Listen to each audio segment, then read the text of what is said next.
Right, okay, right. In today's video, it's all about the latest Billingham Headley 2020. Yeah, it's a brand new Billingham. I got it. Anyway, but before I get into that, I'm going to show you guys what's in my bags because I have more than one to show you guys. But no, the review is on the Headley. But I just want to, just show you guys what I have for this particular trip because I bought absolutely tons of gears and in these two bags.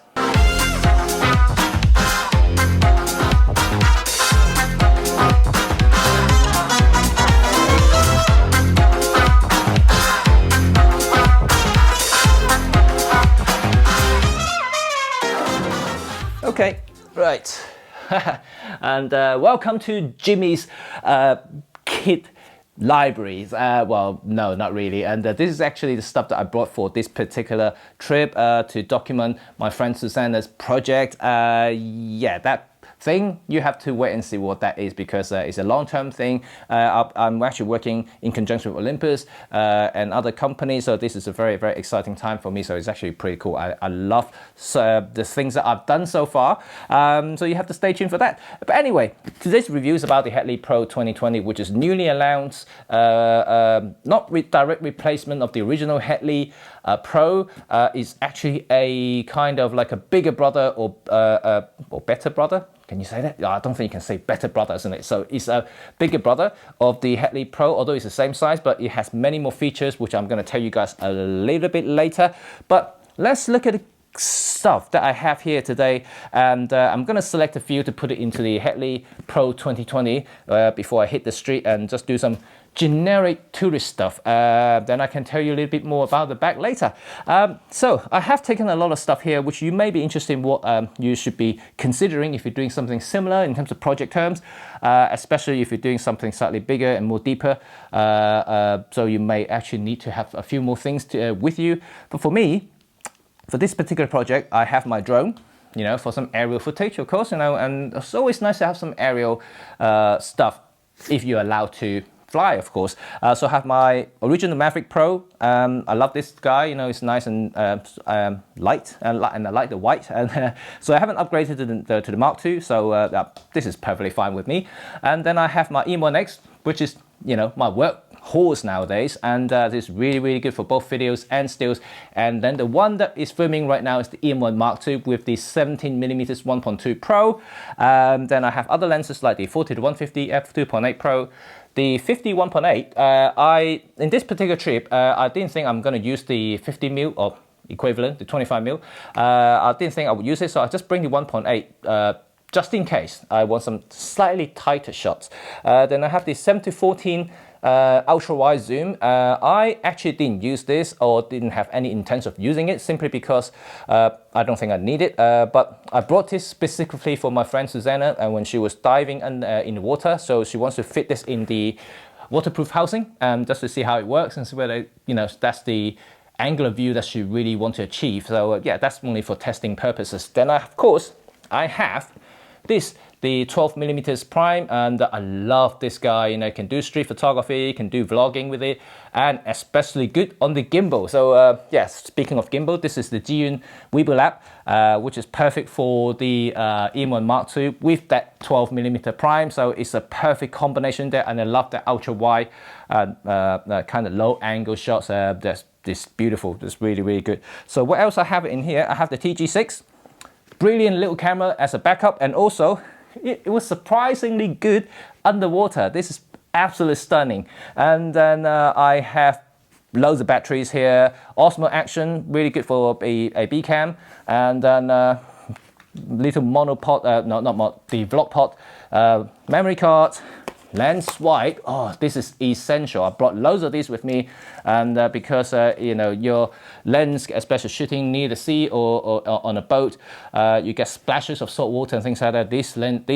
This will save your day. This is really, really good. Then of course I have filters, ND filters for filmings. For photography, I don't need ND filters, but then for video, I will need ND filters.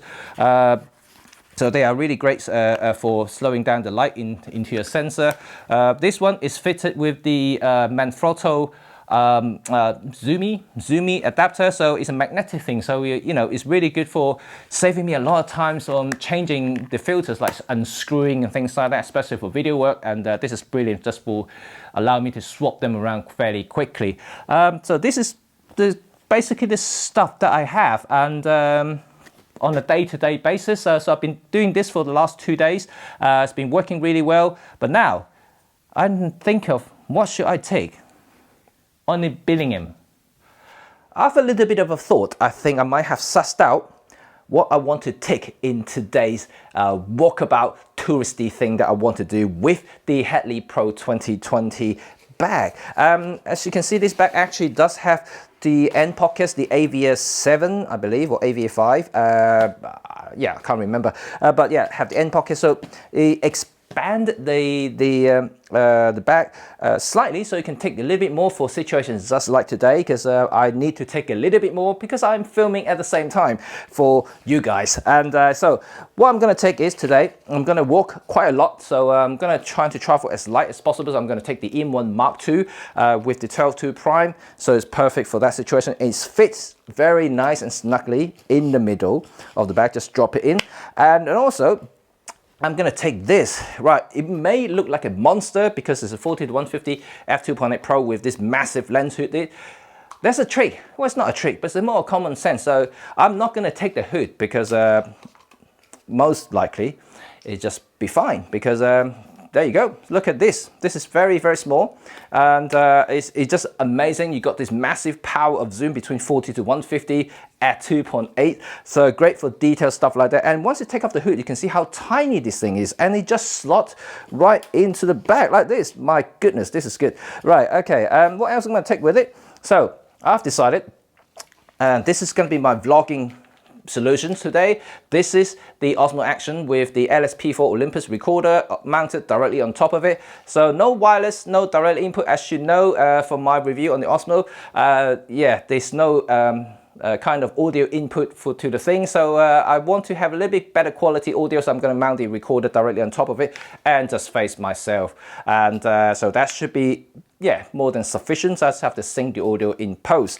But other than that, it's okay. It's very lightweight solutions here, very small. So I'm going to shove it straight in here. Yeah, not like this, obviously. When I finish the videoing, I'm going to put it right back after everything's collapsed. And then on the front pockets, of course, I have to carry plenty of batteries, and yeah, I can't live without them these days, unfortunately. So there, and I'm going to have, of course, memory cards, you know, and going to film and take quite a lot of photos today, so I need them just as spares, or just in case anything happens.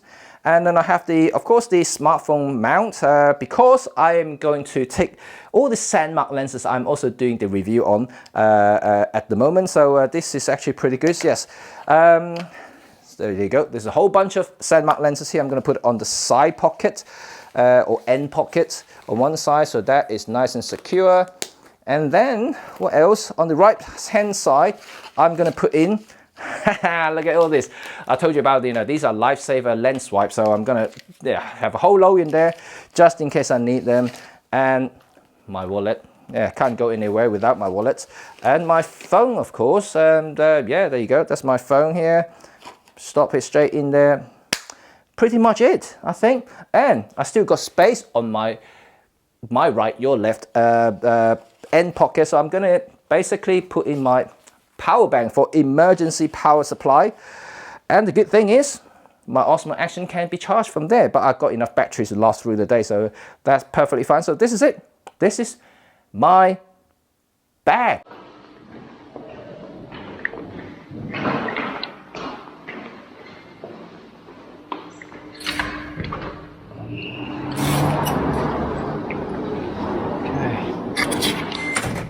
Okay, right. Susanna actually made me a location map. Not a location map, but a list of places that I should check out in Galicia. This is the first stop. It actually just right next to where she lives, which is gonna be interesting. So it looks like some kind of ruined castle walls or something like that. And yeah, let's check this little place out before I head over to a much longer walk in a minute. Right, before I walk too far, let's sit down and talk about the latest Billingham Hadley Pro 2020. So this is the Hadley Pro 2020. Yeah, lovely bag, you can see that, and then this is a better angle. Right, yes, and I am a Billingham fan and a collector.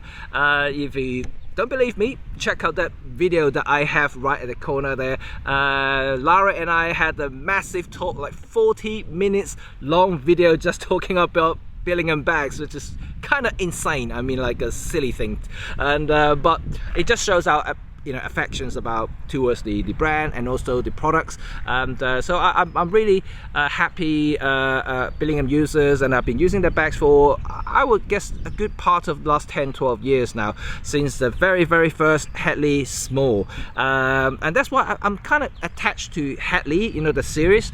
So I had the Hadley Small, then Hadley Small Pro, and then I have the Hadley Pro, original Hadley Pro, then the Hadley 1.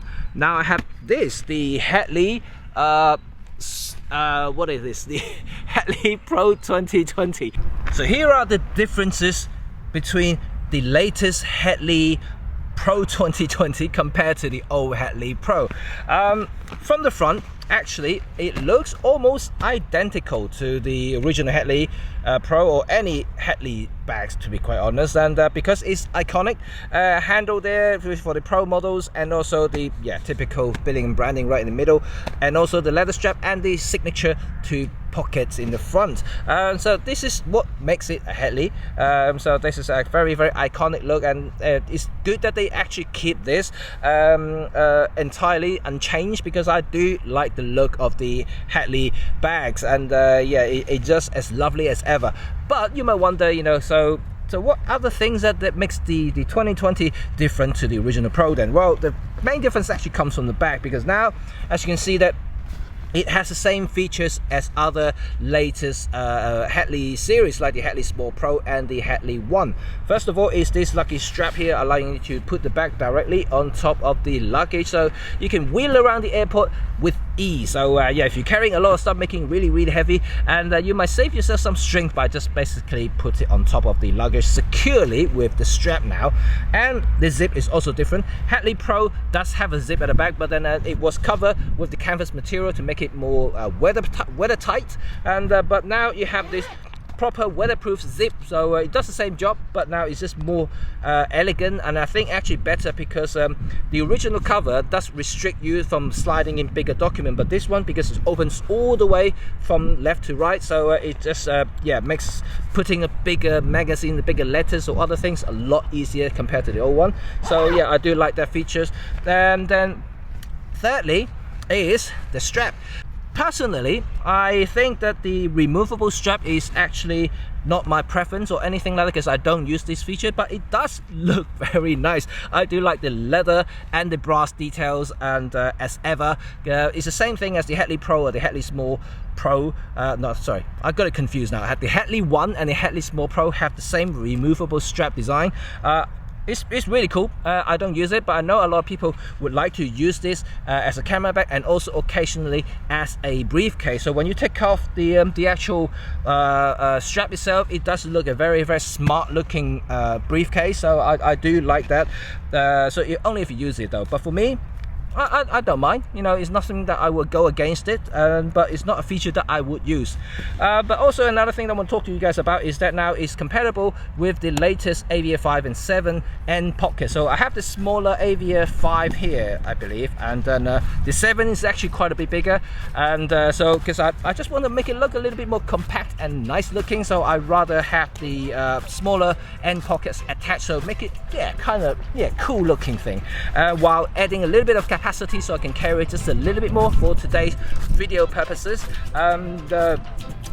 If I want to carry a little bit more, I will have the larger Avia 7, which actually big enough to carry a second compact cameras, and believe me, and it's actually really good. But by then you'll be adding too much weight to it, and this is not what the Hadley Pro 2020 was made for. So it's come more like a medium system bag, so it's not allowing you to, well, not for taking a lot of gears and things like that, definitely not. And for those, you probably want to go for 550, 445, or yeah, something much bigger, or even the Eventer that I use for work.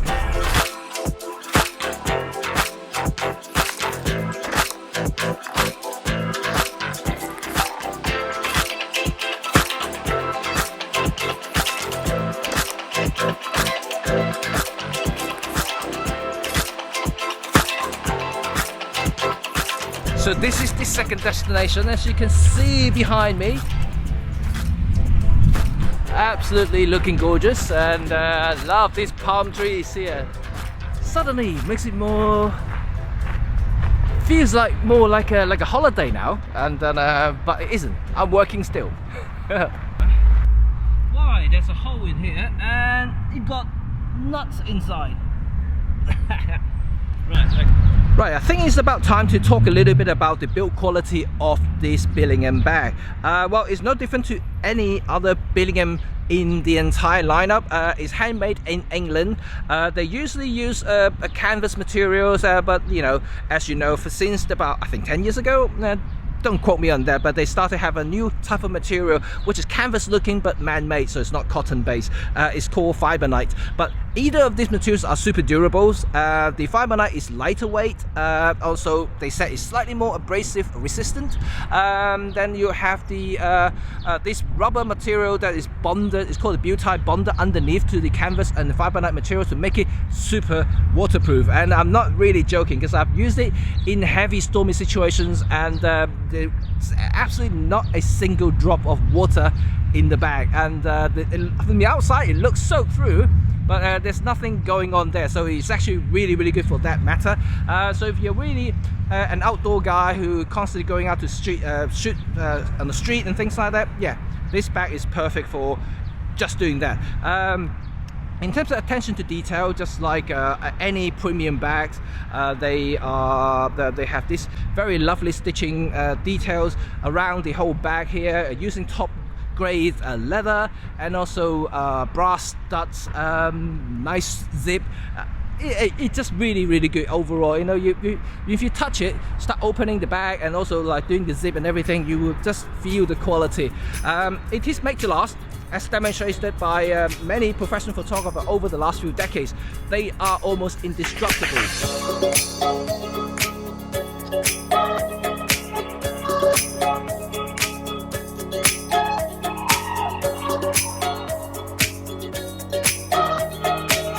See you later, bye.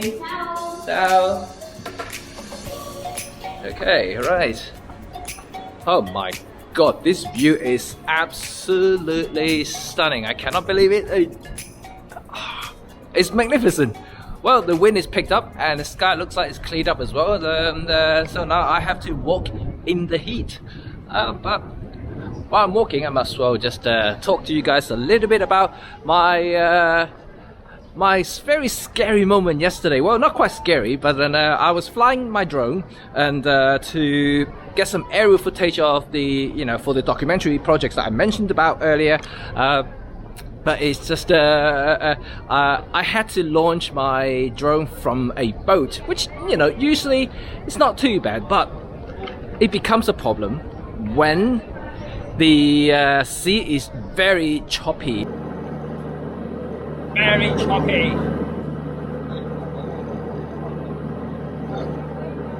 Really high waves and things like that. So the boat was rocking left and right and center, up and down like a couple of meters. Well, not quite that, but then anyway, you kind of get the idea. It was really unstable. So launching, it wasn't too much of a problem, because all it does is the drone just flies up, and then that was it. So that was okay, manageable. Although my controller was saying that, you know, all kinds of warnings saying that you know, certain things was not working right, but I got it up in the air. Once it's got up in the air, you know, the gimbal and everything seems to be working just fine. And then I had a whole 20-25 minutes aerial footage, and then it's really cool there. Got a lot of really cool stuff there. But the problem comes when I had to land the thing, because the boat was rocking so much, and I could not land it. You know, like the basically downward sensors is saying that the the platform is not stable, and there's an error message come out, and then I couldn't land the thing. So what I did, I had to crash land it. So I just have to switch off the propeller in mid-air. Well, not quite, it's not very high, you know. I was just almost touching the boat already, so I had to switch off, and my friend has to catch it. But lucky, there's no damage whatsoever done to the drone itself. There's no damage, and because I was able to do a second flight afterward, and yeah, that was cool. But anyway, so that was a scary thing, because like I'm insured anyway, so I could actually get my drone replaced. But the problem is I would lose the footage, which I would not want whatsoever, you know. And once it's drowned into the sea, that will be it. So that was a scary moment. But anyway, look at this place now. Right, this is apparently the old square. And what is this place called again? I'm just have to dig out Susanna's notes and see, so I can give you the name of this place. Right, okay. Oh, sugar. I would not be able to pronounce it, but it's called Plaza de Maria Pita. Is it? I think so. I think this is the place. Oh, that must be it. This is the town hall. So like, you can see that.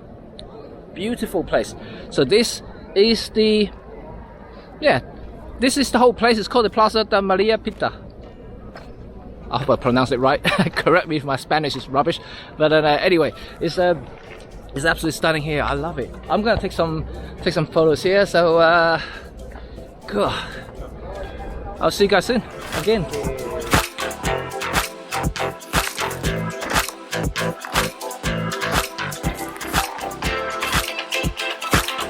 Okay, apparently this is the old town now. I'm exiting the town hall square, and this is pretty nice. I like the characters around here, and I always like old towns everywhere I travel.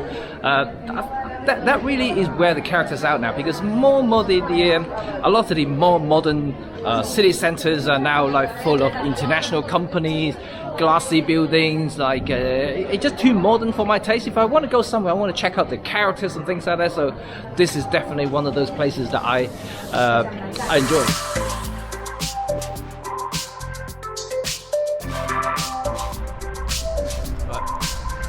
So I guess I'm gonna end my review for the Hadley Pro 2020 here before I continue my touristy journey today. Wow, I'm gonna end it here because this tree just looks lovely. Look at this massive tree here, and this tree trunk and the roots. Look at that, amazing. But anyway, and so the Hadley Pro 2020, and what do I think of it? And I may be a little bit biased simply because I do love Billingham bags, and as mentioned, I have many of them. But if you have similar kits that I have, or you want to buy a medium-sized camera bag that will fit, you know, the gear on the day trip, street photography, that has similar size of equipment like I demonstrated earlier, this is a perfect bag for it. And like I mentioned, it is a premium bag using premium materials, but it will last you forever. It adds to the character over time. You get more dirty and things like that, but you know, that's part of the journey. It shows, and you remember it for life.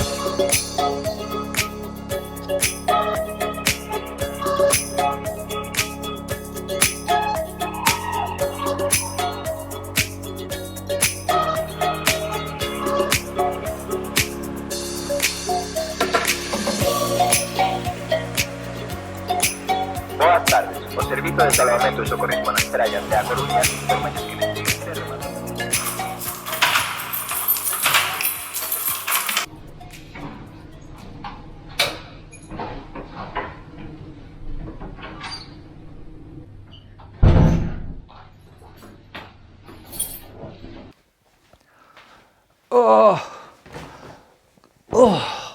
I am super tired because I have walked miles and miles and miles today doing touristy thing. I'm ready to collapse, but before I just gonna clean up my memory cards and recharge my battery, just want to speak to you guys, just talk to you guys about my day. I hope you guys enjoyed this video and my vlog, and this trip has been tremendous. Love it a bit. Did many things, and I've got one more day tomorrow. We'll be working tomorrow, so I'll be filming again with Susanna, doing a little bit more detail shots and things like that. But apart from that, I'm really just gonna take my day easy after tomorrow and pack up and go home. So this is actually a pretty productive trip for me, and it's just cool. I mean, I wholly recommend this area if you haven't heard this place before. It just cool. There are so many local delicacies that I would like to tell you more about. They are just absolutely delicious. It's only like kind of, they are very special to this place and this place only. And if you Google them around, one of them is Percival and or like goose something, goose barnacles. What do you call this, Susanna? Barnacle. Barnacle.